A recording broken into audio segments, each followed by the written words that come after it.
During the midst of World War II, anti-Japanese sentiment was at its peak. The bombing of Pearl Harbor prompted a wave of Japanese hysteria along the West Coast states, forcing President FDR to sign Executive Order 9066. This forced anyone and everyone with Japanese ancestry to live in internment camps placed in California, Idaho, Utah, Arizona, Wyoming, Colorado, and Arkansas. Around 120,000 people were forced to sell their homes, pack a small suitcase with their belongings, and leave behind their past life to a strange place where they would be trapped for the rest of the war. We traveled to Manzanar, a former Japanese internment camp 3 hours away from Long Beach, to catch a glimpse of what life was like for the thousands of Japanese Americans living there. Surrounded by miles and miles of desert, the people living there had to tolerate intense heat and dry winds in the summer and coldness in the winter.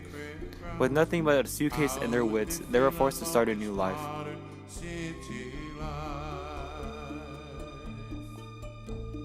Tears would come from each other's eyes as they would start.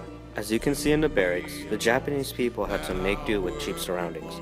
The walls and roof itself were very thin and offered little protection against the sand, dust, and cold of the night. The bed mattresses, which were made of straw, were extremely uncomfortable and very small, barely meeting the size of an adult.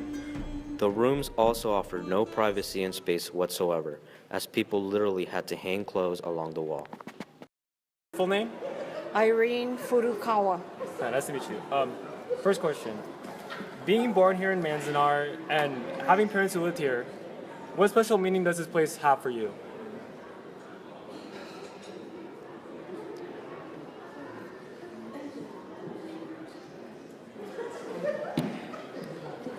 It's an unfortunate history, this place, but a lot of good things have come out of it.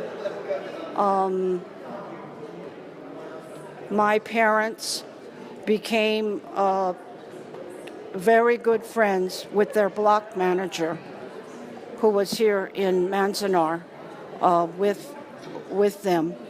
And as a matter of fact, I am here today at Manzanar with his daughter, Keiko. Okay, next question. What were the roles of your parents in the camp? My mother's role was parenting and being a mother. She came into camp with 4 children, her children, and I was born here in 44, and she left with 5. So pretty much it was mothering. My dad had a role in, I like to say, when life gives you lemons, make lemonade.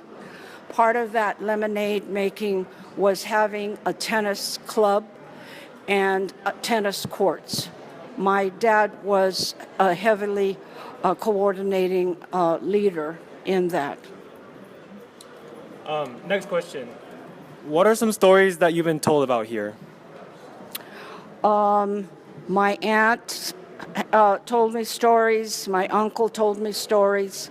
My aunt was here at the dedication in 2004, and it made her very emotional to take the auto tour because it was here that she married her husband. It was here she gave birth to her first child. And last question. How was life for you and your family after World War II when internment ended? Not easy, very rough. My dad took us up north to Linden and Stockton to try farming, but he ended up picking fruits and vegetables. It was a very, very hard, back-breaking life. My mom or my dad, my grandparents were not used to doing that. And they eventually came back to Los Angeles, to the city.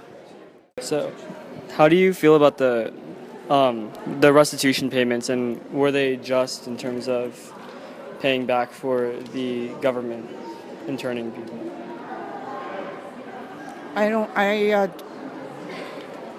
I don't think you can pay enough money for what was taken away. People's lives, their livelihood, and family life in a regular, traditional way, that was taken away. I know a couple people, they didn't even accept the money. They didn't even accept it. It was, I guess, kind of like, you can't buy me off. Thank you. You're welcome. Thank you so much. To be clear, Japanese internment was nothing compared to Nazi concentration camps. Although both camps held people captive based on heritage, internment was not as horrifying or death-ridden as concentration camps. While approximately 6 million Jews were systematically killed during World War II, American soldiers weren't outright killing Japanese people.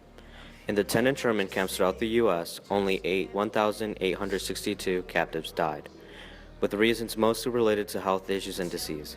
Even though it's a high death count, it is nothing compared to the Jewish death toll. However, Japanese people lost their civil rights and liberties and were malnourished and treated poorly. Even though it was hard for Japanese people to live in these internment camps, they eventually adapted to the new environment and created strong communities with one another. For example, they created their own tennis and baseball clubs. This inspired the youth to take part in the community and have some source of entertainment. Baseball especially held important significance for many of these inmates because it was their way of showing their Americanism. Like Takeo Suo, a prisoner at Manzanar, said, "Putting on a baseball uniform was like wearing the American flag." Sports not only allowed the inmates to pass time, but also allowed them to assert their American pride, despite the American government being the sole reason for their incarceration.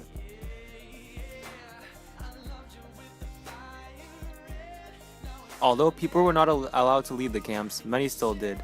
Due to the low food rations, fishers would sneak out and climb mountains for days to fish for food and return to feed their hungry families.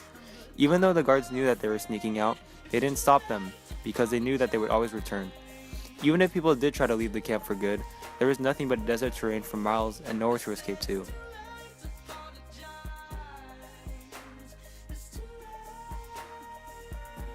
As the war began, there were Japanese soldiers loyal to the US that wanted to fight. However, many of them were discharged or put on harmless duties. One Japanese World War I veteran wanted to fight in World War II, but when he enlisted, he was rejected and sent to an internment camp. To show his feelings of betrayal, he wore his uniform every day and stood in front of the guards. However, some Japanese men joined the army to prove their loyalty to the US. Most notorious of this group was the 442nd Regimental Combat Team, composed almost entirely of Japanese soldiers from Hawaii. Despite needing a lot of convincing for FDR to approve of this unit, they proved their faith and loyalty to the US, suffering massive casualties to help the Allied powers win the war. After World War II ended, many Japanese people fought to gain back the lands they were cheated out of. They were formally given something in 1988 when President Ronald Reagan signed the Civil Liberties Act to compensate each surviving victim of internment with a small payment of $20,000. However, this payment was not anywhere near the cost of property taken by the government 40 years earlier. Japanese internment was a product of racist beliefs and hysteria and will and always will be one of the greatest atrocities of America.